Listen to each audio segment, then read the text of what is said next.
இப்போது பூர்வமாக நடைபெறவிருக்கின்ற ஸ்ரீ மகாகணபதி தானம் விசேஷ சங்கல்பம் புண்ணியாக வாசனம் பஞ்சகத்தியம் கலாகஷனம் யாகசாலா பிரவேசம் மண்டபாசனை முதலிய முதல் காலங்கள்.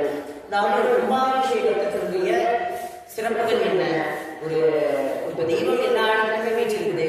அப்படி இருக்கும்போது அந்த தெய்வத்திற்கு நாம் ஒரு உருவ வழிபாட்டை கொடுத்து ஒரு எந்த தந்திர மந்திர மூலியமாக சக்திகளை கொடுத்து ஒரு கும்பாபிஷேகத்தை ஆலய அர்ச்சகர்களும் சிவாவேத கலாநிதிகளான சிவாச்சாரியர்கள் செய்யும் பொழுது என்ன சிறப்பு இருக்கிறது அப்படின்னு பார்த்து.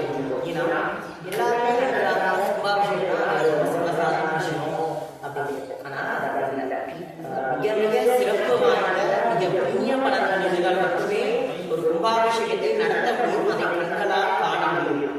அப்படி பார்க்கும்போது அந்த கும்பாபிஷேகத்துக்கான கிரியைகள் இப்போ இந்த பத்திரிகையை நீங்க நல்லா படிச்சு பார்த்தீங்கன்னா தெரிஞ்சுக்கும். இன்னொரு நிறைய இருக்குது. உங்களுக்கு இடம் பார்த்தாது நம்ம சதீஸ்வரர்கள் கம்மியாக கொடுத்துட்டாரு, ஆனால் அவர் எல்லாம் நல்லா பண்ணியிருந்தாரு. நாம் இன்னும் நிறைய பண்ணுறோம். ஏன்னா ஒரு கல் எப்படி தெய்வமாக மாறுகின்றது, அதற்கான தகுதிகளை நாம் கொடுக்க வேண்டும், அதற்கான மந்திர ஆகுதிகளை நாம் கொடுக்க வேண்டும்.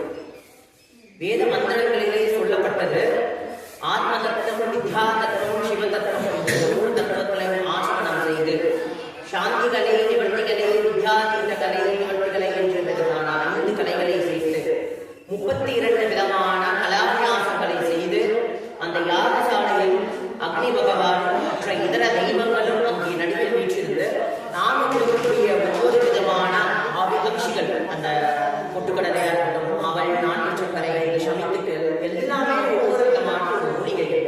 இந்த மூலிகைகளை அபிபாகமாக ஏற்றுக்கொண்டு அந்த யாகசாலையில் இருக்கக்கூடிய அந்த சக்தியை அந்த மூலமந்திர தெய்வத்திற்கு நாம் செலுத்தி பிறகு அந்த தெய்வத்தை அங்கே அமர வைத்து கும்பாபிஷேகத்தை செய்து அதன் மூலமாக நாம் பயன்களை பெறுகின்றோம்.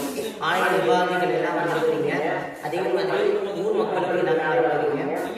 நம்மளுடைய ஆலயத்தில் இத்தனை தெய்வங்கள், அதாவது ஐயனார் சுவாமி, மகாகணபதி, குரு பகவான், செல்லியம்மன், இவர்கள் அனைவரையுமே நாம் பிரதிஷ்டை செய்ய இருக்கின்றோம். இந்த பொதுவாகவே நமக்கு தெரிஞ்சது சிவன், அம்பாள், பெருமாள் அப்படிங்கிற பெரிய பெரிய பெரிய மூர்த்தங்கள், அதாவது ஆனாகியம், கௌமாரம், சைவம், சாப்தம், வைணவம், சௌரம்னு 6 விதமான தத்துவங்களை 6 விதமான வழிபாட்டு முறைகளை நம்ம இந்து சம்பிரதாயம் நம்ம கூறுகின்றது. கானாவத்தியம்னா விநாயகர் கொண்டுவாங்க, வைணவம்னா மகாவிஷ்ணு கொண்டுவாங்க, சைவம்னா சிவபெருமானை கொண்டுவாங்க, சாப்தம்னா அம்பாளை வணங்குவார்கள், சௌரம் என்றால் சூரிய பகவானை முதன்மை கடவுளாக எடுத்துக்கொண்டு வணங்குவார்கள். இப்படி ஒவ்வொரு தெய்வத்தையும் முதன்மையாக கொண்டு வழிபடும் வழிபாடு உண்மையாக இருந்து வருகிறது. அப்படிதான் இருக்கும்போது முக்கியமான வழிபாடாக கிராம தெய்வ வழிபாடு அப்படிங்கிறது ரொம்ப சிறப்பம்சமாக நமக்கு கூறப்படுகின்றது. நம்முடைய ஆகம நூல்களிலுமே இருக்கின்றது. அந்த கிராம தெய்வத்திற்குள்ள தனி சிறப்புகள் என்ன? இப்ப பெருமாள் கோவில் போறீங்க, சிவன் கோவில் போறீங்க, போனுடைய சுவாமி கிட்ட ஒரு வேண்டுதல் வைக்கிறீங்க, ஒரு பூஜை பண்றீங்கன்னா அந்த சுவாமி உங்களுடைய புத்தகத்தை எடுத்துப்பாங்க. அந்த புத்தகம் பாவம், புண்ணியம், இது 2மே கணக்கு பார்த்த புத்தகம்.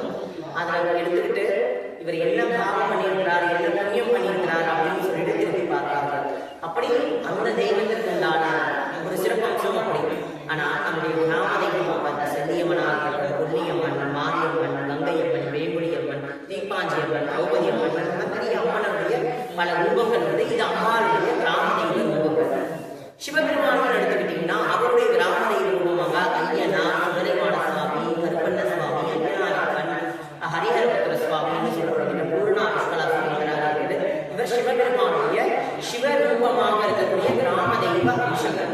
இப்படி சிவரூபமாக இருக்கக்கூடிய கிராம தெய்வத்தையும் அம்பாளுடைய ரூபமாக இருக்கக்கூடிய கிராம தெய்வத்தையும் நாம் ஒன்று சேர ஒரு இடத்தில் அமர்த்தி நம்முடைய இந்த ஆலயத்தில் பிரதிஷ்டை செய்து வழிபாடு செய்திருக்கின்றோம். ஆகையால் ஆங்காங்கே இருக்கக்கூடிய பக்த பெருமக்கள் அனைவருமே வந்து இந்த மகா கும்பாபிஷேகத்தினுடைய பூர்வாங்க